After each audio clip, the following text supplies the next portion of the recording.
Quelles sont tes racines et tes fondations? Ouf. Quand on parle de racines, c'est-à-dire D'où tu viens? d'où je viens. Alors moi, je suis né dans l'Oise. Je suis né un peu loin d'ici. J'ai pas trop connu cet endroit. Je suis né à Senlis. On m'a toujours dit que c'était une très belle ville, mais j'y suis jamais retourné. C'est des endroits que je connais pas. Mais après, j'ai vogué un peu partout. Mes parents n'arrêtaient pas de déménager. J'ai fait la Haute-Savoie et un jour, je suis arrivé dans le sud. Dans le sud, mes parents ont décidé d'y rester. Mon père a changé de carrière et on a décidé de rester ici. Et voilà, aujourd'hui, ça fait 16 ans que je suis ici. Et j'ai un amour pour cet endroit qui est. J'ai énormément d'amour pour cet endroit. Je dis pas que j'y ferai ma vie, mais sûrement que. Mais j'aurai toujours un pied à terre ici. Qu'est-ce que tu peux nous dire de tes parents, justement? Ma mère est un ange, une femme formidable. Je pourrais rien lui retirer. Là, comme je pense beaucoup diront, ils ont la meilleure mère du monde. C'est le même cas pour moi. J'ai une mère qui est formidable. Et j'ai un père qui est un homme justement, qui a fait de son mieux et qui a bien fait. Et qui a été très dur, mais juste. Je pense qu'il y a eu beaucoup de choses qui sont justes. Et aujourd'hui, ces choses-là, il les a fait pour que moi, je puisse me débrouiller tout seul. Mon père est quelqu'un de... pour moi, c'est un génie incompris. Il est fou. Il est fou et extrêmement intelligent. Mais compliqué de vivre avec une personnalité comme ça. Toujours le rapport au père est assez spécial, je trouve. Je pense que chez les garçons, le rapport au père déjà est un peu spécial. Hmm. Pourquoi tu dis que c'est un génie incompris? Parce que c'est quelqu'un qui est un puits de connaissances sans fond, qui peut paraître, au premier regard, on peut se dire que c'est le premier des abrutis finis, mais c'est quelqu'un qui a une culture extraordinaire, et quelqu'un qui a un cœur énormément, mais il le cache, quelqu'un qui est dur, qui peut vous faire du mal pour que plus tard vous sachiez que ça fait votre bien. Mon père, moi par exemple, pour vous donner un exemple, à 18 ans, 19 ans, il m'a foutu à la rue, mais il m'a pas foutu à la rue par nerf ou par conflit, il m'a foutu à la rue parce que si jamais il le faisait pas, j'aurais jamais sorti la tête de l'eau tout seul. C'est pour apprendre à à se battre tout seul. Comme quand je disais tout à l'heure, ce qui me fait de la peine, c'est les gens qui ont des problèmes et qui n'arrivent pas à s'en sortir tout seuls. Et ce qu'il leur manque, c'est beaucoup de mal-être pour savoir ce que c'est que le bien-être. Je pense qu'on est bien que quand on sait ce que c'est que d'être mal. Vraiment. Qu'est-ce qu'il faut comme métier? Mon père est acteur, du coup, il est comédien. Donc mon père est comédien. Alors il a fait vendeur, il a été cadre aussi dans une entreprise de vente de fenêtres. Il vendait des fenêtres et il était commercial, quoi. Et un jour, il a fait comédien pendant quoi? Pendant 15 ans de sa vie, quoi. Et donc assez spécial. Et ma mère, elle travaillait à la poste à une époque. Elle a fait des petits boulots à droite à gauche, mais c'est mère au foyer. Mère au foyer, vraiment. Et c'est le métier qui lui allait le mieux dans ce monde, hein. Mère au foyer, parce qu'elle le faisait à merveille. Mm. Et ton père, il est toujours comédien? Mon père est toujours comédien, encore aujourd'hui. De petits trucs à droite à gauche, mais c'est plus. Mais il le fait, ouais, parce que je pense que c'était là où il devait aller. C'était sa place à lui. Vraiment. Là, il a été heureux.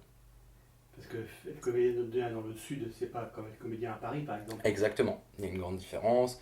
Euh, c'est moins la course. Je pense que c'est moins la course au casting, à vouloir à tout prix passer à l'écran. Non, lui, il a pris ce qui venait. Il y a beaucoup de destin là-dedans, des opportunités. On les prend, on accepte et ça l'a amené jusque-là, quoi. Donc, mais je pense que je suis comme ça aussi. C'est-à-dire qu'il y a un fil rouge, il y a quelque chose. Et quand il y a des choses vers lesquelles on sent intentionnellement qu'on doit y aller, il faut y aller, quoi.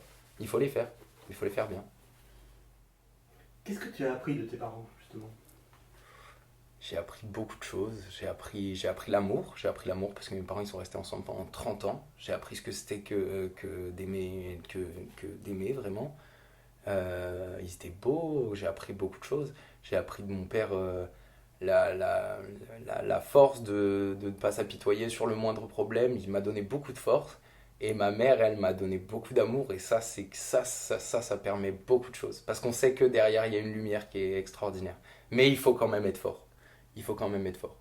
C'est toujours. Mais je pense que de mon père, ouais, j'ai appris à me débrouiller tout seul, à être moi-même, à ne pas être dépendant de personne. Je suis dépendant de moi-même. Je suis dépendant de moi-même, de ma force et de mon caractère. Et quel enfant tu étais, tu te souviens? Un peu. J'étais un enfant très perturbé quand même. Psychologiquement, je voulais tout découvrir. Très curieux. Mais surtout très bisounours. Je voulais que tout soit beau, tout soit simple, tout soit. J'avais beaucoup d'attaches pour des héros de dessins animés, des trucs comme ça, parce que c'est une force qui est. Elle est très. Dans les dessins animés, je trouve qu'il y a quelque chose où on peut imaginer un grand méchant ou quelque chose de très méchant, qui est très dur à imager dans la vie. Là, on a une image, on met ça par un personnage, par exemple, et cet objectif à battre là, je pense que quand cet objectif-là a été vaincu, je me disais que moi, c'était possible dans la vie. Si mon problème à moi, c'était l'école, et que ce méchant-là, on aurait pu mettre un personnage et que ce personnage s'appelait école, si moi, je l'aurais vaincu, j'avais cette force-là, ça me donnait cette force-là. Je sais pas comment trop, ouais, je sais pas trop comment l'expliquer. Mais j'étais un garçon très émotif, très sensible, dans la haine comme dans la joie, et c'était très difficile de me contenir. D'ailleurs, moi, au fur et à mesure du temps, je suis passé devant un psychologue qui, elle, m'a aidé parce parce que tout n'est pas grave. Tout n'a pas cette importance-là. Tout ne mérite pas cette importance-là. Est-ce que tu as des frères et sœurs? Oui, j'ai un grand frère qui est un demi-frère. Donc, ma mère a eu un premier mariage et elle a eu deux enfants, une fille et un garçon. Donc, eux vivent sur Paris. Ils ont 40 ans, les deux. Mon grand frère, lui, est donc père de famille, converti à l'islam, beaucoup de choses, Et ma sœur, pareil, convertie à l'islam, mère de famille. J'ai trois nièces, deux neveux qui sont merveilleux. Et à côté, j'ai une petite sœur, enfin une grande sœur que je considère comme ma petite sœur, qui est handicapée, qui a un syndrome qui s'appelle le syndrome de Turner. Et c'est quelque chose avec lequel j'ai vécu pendant longtemps. Et la fratrie, ouais, c'est quelque chose qui m'importe beaucoup. Mes frères et sœurs, je les aime énormément. C'est du mal à leur dire, j'ai du mal à leur prouver, j'ai du mal à leur montrer, mais je les aime énormément. Comment ça se passe avec tous ces frères et sœurs? Ma sœur, pour moi, c'est. Alors, ma grande sœur, Carole, qui est à Paris, donc ma demi-sœur, pour moi, c'est un pilier exceptionnel. Pour moi, c'est la femme ultime. C'est-à-dire que c'est une femme qui n'a aucun problème dans sa vie, qui a surmonté les pires horreurs, toujours avec une force incommensurable, qui a eu des défis dans sa vie qui sont extraordinaires, et aujourd'hui elle est droite, drôle, avenante, prête à tout pour sauver le monde. Elle a trois filles qui ont une éducation je n'ai rien à dire, qui est irréprochable. Il y a c'est une femme extraordinaire, extraordinaire. Pour moi, c'est un pilier dans ma vie qui est extraordinaire. Même si j'ai pas forcément tant d'attache avec eux, c'est-à-dire que je le laissais pas au téléphone tous les jours. Je suis pas quelqu'un comme ça c'est un grand problème dans ma vie aussi. Peut-être dans les défauts, je dirais aussi ne pas prendre soin des gens que j'aime, ne pas assez prendre des nouvelles des gens que j'aime. Et derrière, il y a mon frère lui, alors grande carrière, il a monté une entreprise qui marche extrêmement bien dans le luxe, dans les limousines, quelqu'un qui a beaucoup réussi, durement travaillé, beaucoup de peine avec les femmes, et je pense que ça c'est une malédiction chez nous, beaucoup de peine avec les femmes, et aujourd'hui quelqu'un d'accompli quoi, quelqu'un d'accompli sur plein de choses. Pas les mêmes réactions face aux problèmes, je pense, de la vie. Pas les mêmes réactions que les autres. Et quant à ma sœur, enfin, Nana, donc, du coup, euh, c'est notre. Je sais pas comment vous dire. C'est un point où, peu importe si jamais demain j'ai des problèmes, quand je la vois, quand je prends soin d'elle, quand je passe un moment où elle rigole point à rien, ça signifie tout pour moi, c'est que c'est elle qui a raison. C'est elle qui a raison de ne pas comprendre ce qui l'entoure, de ne pas. Je pense que l'intelligence c'est un fardeau. Enfin, l'intelligence à n'importe quel degré, hein, même si on est très peu intelligent, dans tous les cas, à partir du moment où on est intelligent, c'est qu'on on, on comprend des choses, on cherche à les comprendre.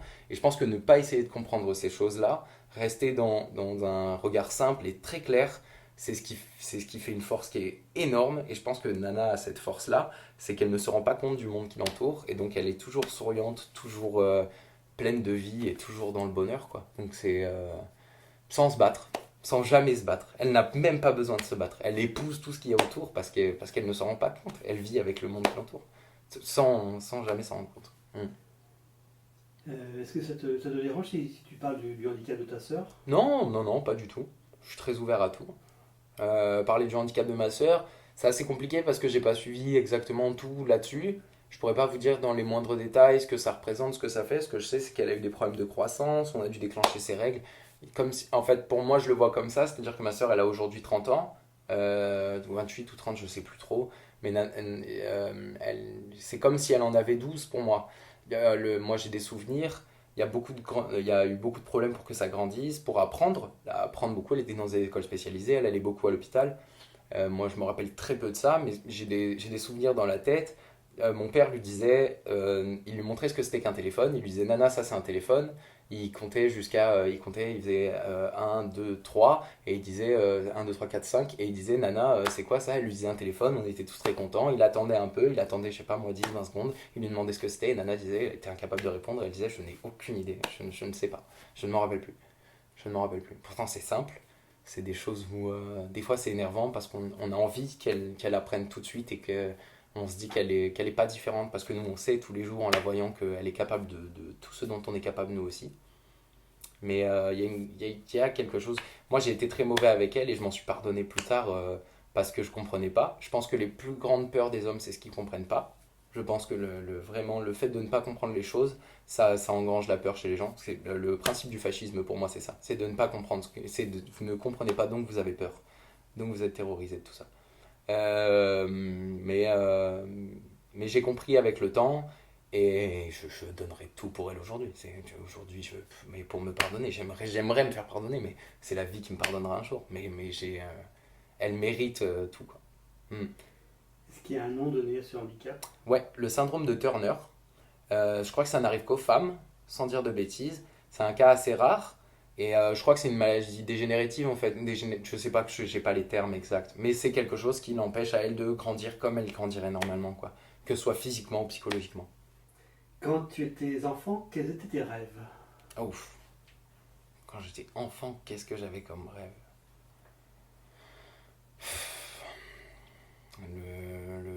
Je saurais pas vous dire. Je n'en ai aucune idée. Même aujourd'hui, si vous me demandez ce que je veux faire, je ne sais pas. Tout ce que je veux, moi, c'est vivre. C'est être heureux et faire de bonnes choses. Mais quand j'étais enfant, je pense pas avoir eu de rêve. Aujourd'hui, j'en ai et je pense que ces rêves-là, c'est d'être tranquille, qu'on me foute la paix. Et j'y arrive plutôt bien aujourd'hui. J'ai assez la paix tranquille, qu'on me foute la paix et que je puisse passer des bons moments. C'est tout. Je demande pas plus. J'ai toujours entendu une phrase, je sais pas de qui elle est, je sais pas d'où elle vient. C'est le bonheur, c'est savoir le bonheur et être riche, c'est savoir quand on a assez. Et moi, j'ai assez. J'ai vraiment assez. Je n'ai pas besoin de plus. J'ai pas besoin de plus. Et peu importe le degré où je serai, j'aurai jamais besoin de plus.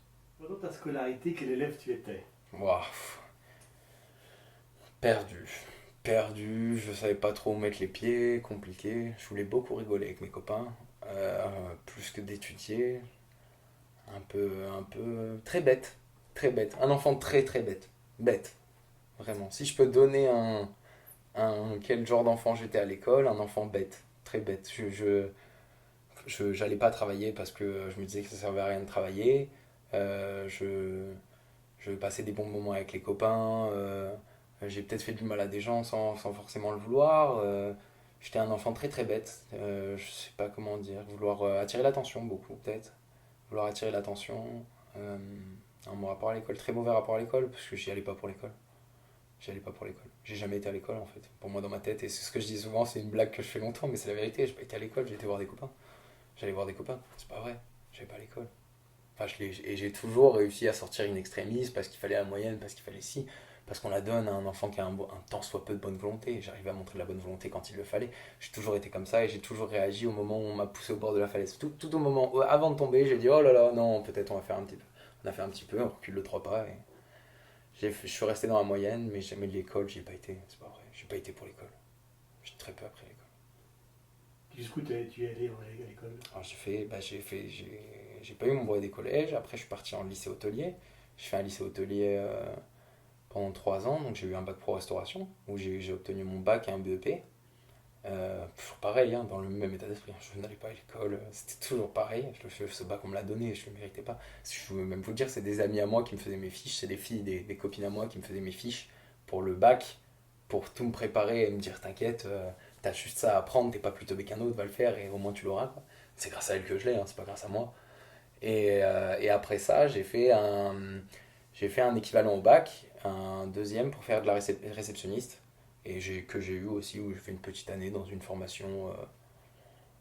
Pareil, hein, toujours pareil, quand on me met avec des gens que je connais pas, bah, faut tisser des liens. Et Je suis pas là pour apprendre, je suis là pour tisser des liens, quoi. Moi, j'aime bien tisser des liens, j'aime bien les gens, et comme je vous ai dit au départ, hein, j'aime bien entendre les histoires des gens.